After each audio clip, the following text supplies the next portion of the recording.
पहला पाठ रोमियो के नाम संत पौलुस का पत्र 6 वचन 19 से 23। मैं आपकी मानवीय दुर्बलता के कारण साधारण मानव जीवन का उदाहरण दे रहा हूँ। आप लोगों ने जिस तरह पहले अपने शरीर को अशुद्धता और अधर्म के अधीन किया था, जिससे वह दूषित हो गया था, उसी तरह अब आपको अपने शरीर को धार्मिकता के अधीन करना चाहिए, जिससे वह पवित्र हो जाए। क्योंकि जब आप पाप के दास थे, तो धार्मिकता के नियंत्रण से मुक्त थे। उस समय आपको उन कर्मों से क्या लाभ हुआ? अब उनके कारण आपको लज्जा होती है, क्योंकि उनका परिणाम मृत्यु है। किंतु अब पाप से मुक्त होकर आप ईश्वर के दास बन गए और पवित्रता का फल उत्पन्न कर रहे हैं, जिसका परिणाम है अनंत जीवन।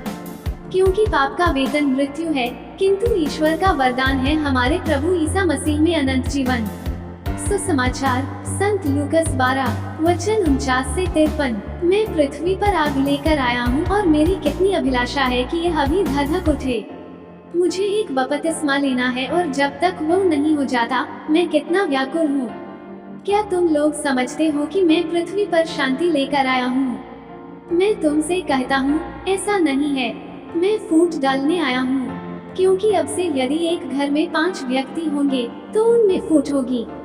3 2 के विरुद्ध होंगे और 2 3 के विरुद्ध। पिता अपने पुत्र के विरुद्ध और पुत्र अपने पिता के विरुद्ध। माता अपनी पुत्री के विरुद्ध होगी और पुत्री अपनी माता के विरुद्ध। सास अपनी बहू के विरुद्ध होगी और बहू अपनी सास के विरुद्ध। मनन चिंतन। बाइबल में आग ईश्वर के साथ और दुनिया में तथा उनके लोगों के जीवन में उनके कार्य से जुड़ी हुई है।